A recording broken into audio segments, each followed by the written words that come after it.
to Gino, who's one of the class acts of women's basketball and what he represents, and some of the things he said to me before the game and after the game, I really, really appreciated. And, just for our team to come out against the #1 team in the country and, play like that for 2.5 quarters, I think we did a hell of a job. I'm so proud of this young lady, Tyler, to my left, and they were my team right now, is that, they were able to come in and follow game plan.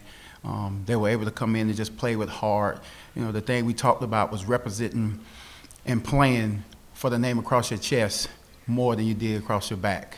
And I think they did that and represented us well tonight. Coach, talk about your after that first quarter lead, just your thoughts and your talk to the team. I told them, we're up. That's the first thing. Having an opportunity to do that and just, with a young team and, you got some seniors who didn't play a lot as freshmen and sophomores. You have to celebrate all the small moments. And so that's what we want to do then, so that momentum can carry us over to the next quarter. And we just want to continue to control tempo. And it's the one thing we wanted to do, control tempo.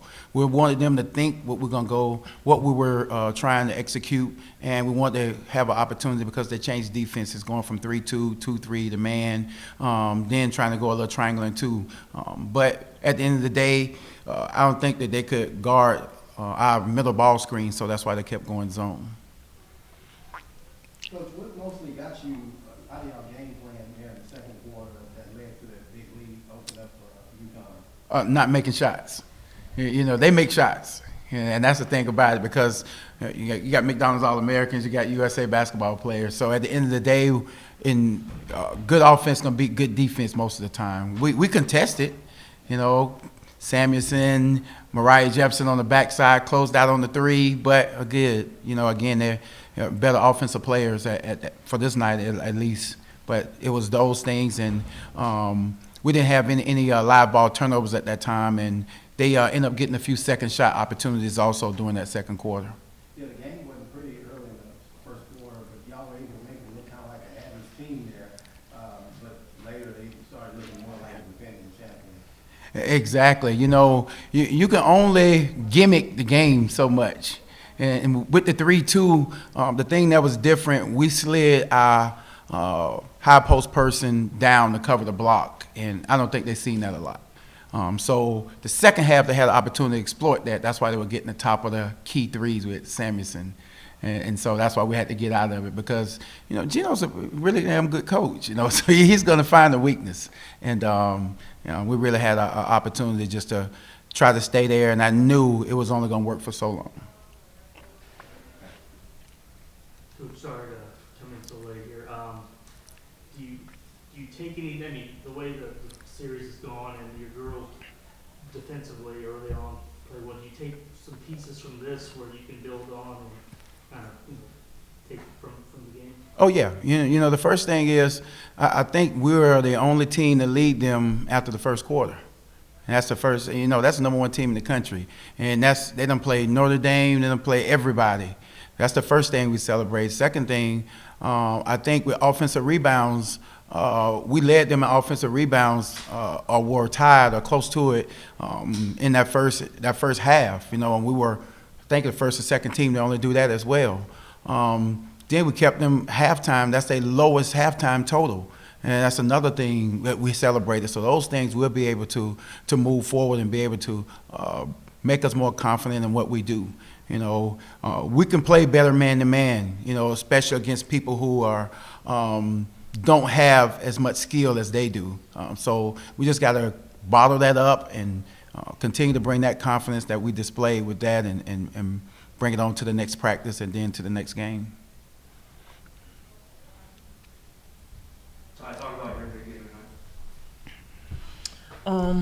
I knew that coming into this game we were playing a really great team, of course, but really in games like this, the main idea is just to keep your composure, play through mistakes, and you gonna definitely you gonna miss some, but you have to just say forget it and just take the next shot, and that's basically the mindset that I kept.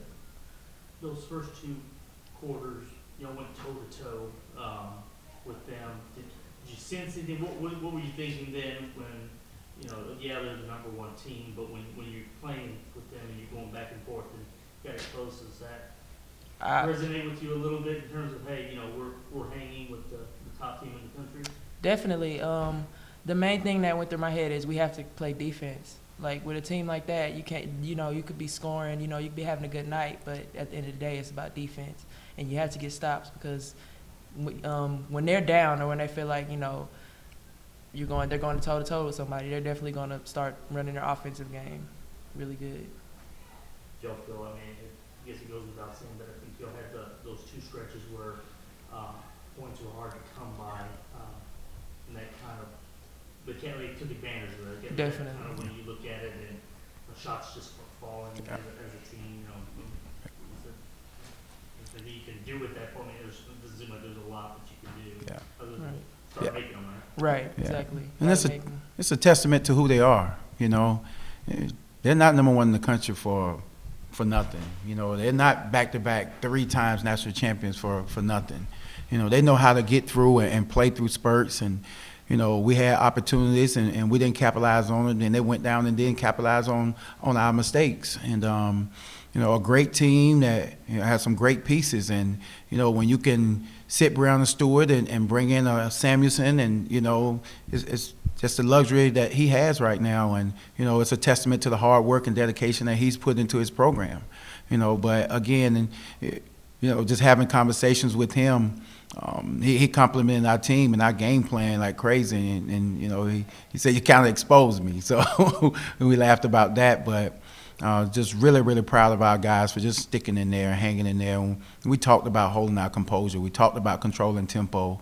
We talked about getting back in transition, where in third quarter we had a few live ball turnovers that we didn't have in the first half, that allowed them to get on stretches to get easy baskets. So we didn't have an opportunity to set our transition defense because we turned the ball over. So those kind of things that we'll continue to grow. And we, you know, Cheyenne Butler, I think this is our 5th game back or something like that, who's a freshman, who's got in early foul trouble, and we had a chance to get her back in there. And Bianca Winslow, who's a part-time point guard, just because Alicia Smith, our starting point guard, who has a concussion. So, you know, we were down a man, and we still stepped up and played. You know, and that's what it's about. You know, next man up and having an opportunity to take pride and enthusiasm in what we stand for, and that's the culture of our program, and it's chasing greatness, and that in itself just says a lot. It's the epitome of that fight, that determination. It's Tyler Gilbert saying, "Coach, I can go. I don't need to come out and get in the win right now." You know, and I'm asking him, "Tyler, can you go? Can you go?" Because transition got up and down, and she said, "I'm good, I'm good."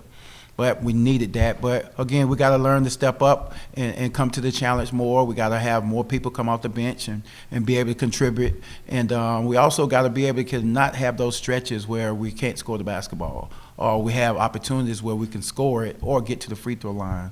And that's the other thing we wanted to do tonight, is just drive it downhill and force them to make a decision to block us or foul us and get to the free throw line. We had a goal of getting there at least 15 to 20 times. We were 6 for 7, but we didn't get there enough. Tyler, you had a pretty big block there towards the end of the game. Did you say that again? You had a pretty big block there towards the end of the game. Yeah. Where does that rank among your 100+ blocks? I haven't been getting as many blocks as I was last year, but I mean, it felt good to get one in, especially against UCONN.